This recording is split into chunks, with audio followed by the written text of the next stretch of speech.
Hello guys, and welcome back to Morara TV. How you doing? I'm good. Are you good? I'm good. We are holding on because our country is going downhill. I don't know where to, but we are going at a very exhilarating speed downhill, courtesy of the government that is leading us right now. And guys, I just wanted us to have a heart-to-heart talk and really go through a lot that has happened this year. Let's start from the very thing that made history in our country this year, which is Gachagua being kicked out of him being the deputy president, or rather him being in leadership. And this is something that is something that has gone down in history, because we have never had a deputy president being just kicked out of the system. I don't want to use the name that was used, okay? What did you think? Because I feel like it wasn't a fair thing. If he had to go, there's also another person who had to go, not only him. But anyways, it happened, and Kindiki was appointed. And what I do not understand is, how did this case actually go? How did because this case was supposed to be taken to court. It was supposed to be heard by the High Court, and we never really got to hear the end of it.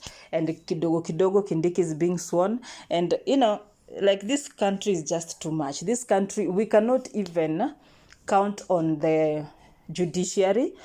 We cannot even count on the law that was actually created by the leaders themselves to protect us. We cannot even, hatuwezi hata jitetea na law. We cannot say that if you have the best lawyer, you're gonna win a case. So not even the law is on our side. In Kenya, the saying that nobody is above the law doesn't really work in Kenya. Kenya, we are just a people who are being governed by who is who in the society. Huyu ni mtoto wa nani, huyu alitoka kwa lineage gani, who is, a lot that we end up wondering that, can we even count on the judiciary? As much as they say that the judiciary is an independent, and it's an independent section in the society, but we cannot see it being actually as independent as they say it is. Because I have seen so many people suffer, even though they have gone through the judiciary to find justice, and it's sad, it's sad. We have seen our own brothers and sisters or kids being killed and dumped in Kware.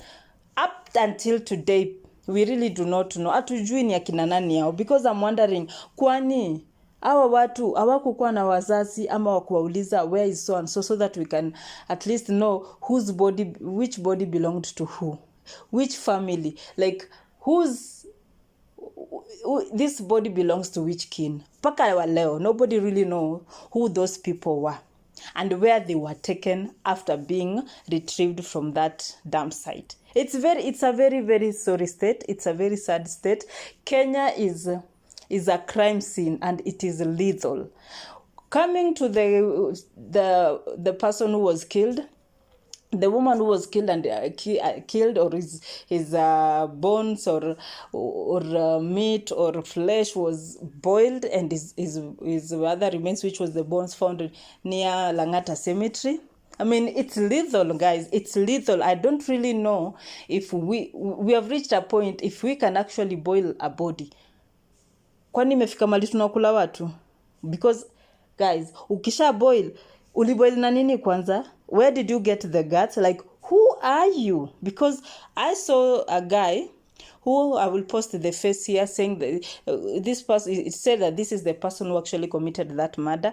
I am not sure if it is, because even the story of Kware, kulikuwa na mtu alijitokeza, alijitokeza, alishikwa, amelikuwa aje akisema ni yeye, kidogo aliachiliwa na polisi. So Kenya, you just cannot have the guts or cannot have the strength to trust what you are told or what you hear, unless you actually saw it. So this year has been a lot. 2024 has been hefty, my babes. Like, 2024 has been the hardest year, even on my personal life, man.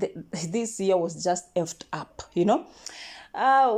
We go to kids burning in schools, and we are finding out actually that the other kids are missing. I don't know, they burnt into ashes. I don't know if what can I say, if they actually disappeared into thin air. I really do not know what to say. I remember a lady, I don't know if I can find the video here. I remember the lady who was actually crying and telling the people in that school that some people were bringing food and everything, telling them, hatutaki chakula, tunataka watoto wetu. I really do not, I don't know.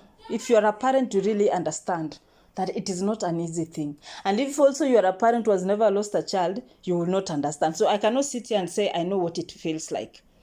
The only thing I can say is that I don't want to ever find myself in that position, because, man, it's lethal. It just breaks your spirit and your soul. It's just not something that you will wish for your worst enemy. So a lot has really happened.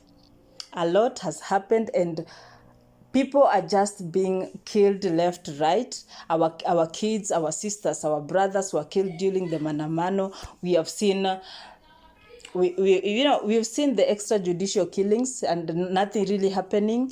You know, our sons, our brothers were just killed like they really don't, what can I say, they really don't mean anything to the society. And it's really sad. It's really sad. When you even had one time when Ruto was being interviewed, and he said that, you know, the boy was shot 8 times. He was saying, he's alive, right? I think you guys understand. I guess I'll put that video here so that you guys can understand that this government doesn't really give an F what is happening to us who are down here, or those who are at the grassroots, those who are actually feeling the pinch of the economy, who are actually feeling the pinch of taxation, the pinch of losing our children, the pinch of losing our land. You know, Kenya is a very unfair country right now. I'm not saying it has never been unfair, but man, right now it is as unfair as it has never been. You know, and it's very unfortunate that there's nothing being done about it. And I'm really thankful for Morara Kebaso, what he is doing, because he's doing a great job. He's really trying so hard to make sure that us Kenyans really understand the depth of our the depth of the grave that this government has actually dug for us, because we're being buried deep. This is not 6 feet under, my people. This is deeper. We are being buried into places, into graveyards that we will never be able to wake up from. We are being buried alive by this government. And this government doesn't really care about we always say that the youths are the leader, the tomorrow leaders. Yani vijana ndio nini wa kesho, sikumbuki leo, hebu niambie hapo kwa comment section. But right now I can't say that.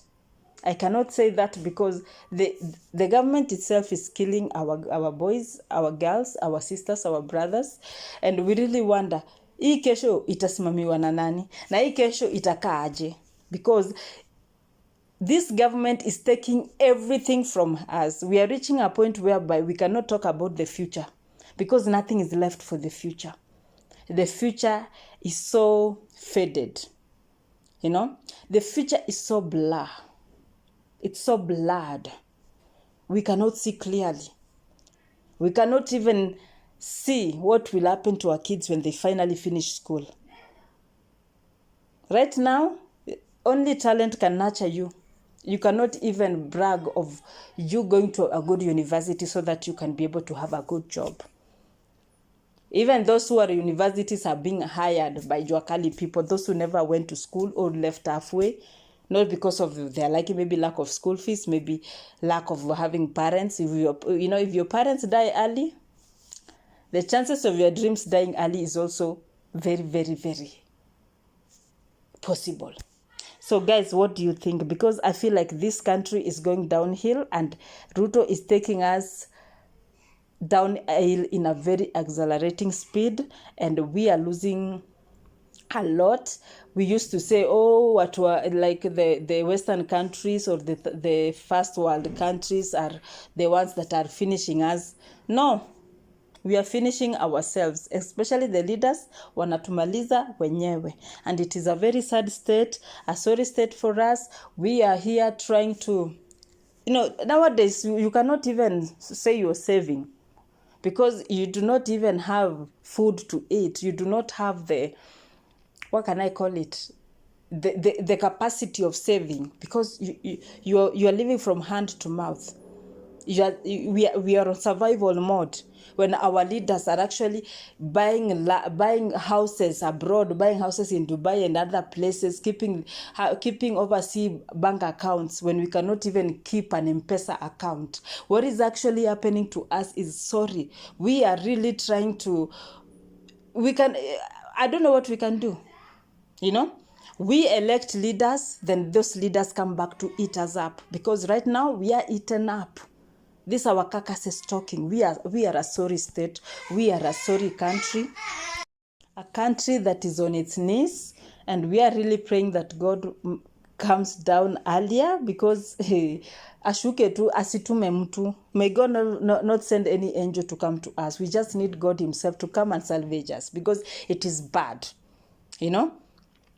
We do not even know what kind of spell we are under. It's like we are under a certain spell. It's like we are under, this government, man, I don't know how to describe it. It's something else, So guys, that's what I had to tell you today, because it really got to me that we are losing a lot to the government. When the government is supposed to look out for us, it is actually taking everything away from us. We are left wondering what tomorrow holds for us. And it is very sorry, but we are going to pray, because kwa yote ni Mungu tu tutamuomba. Manake sasa tutaomba nani? Tutasema nini? Hatuna nguvu, hatuna mamlaka, sisi ni wanyonge.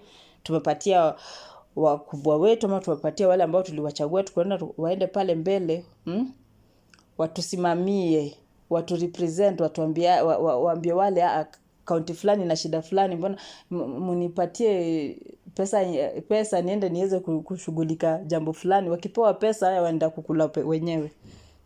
Kenya tuna shida, lakini tuomba Mungu. Anyway guys, hope you liked this video. Subscribe, like, share, above all, comment down below, and stay tuned for the next one. Thank you.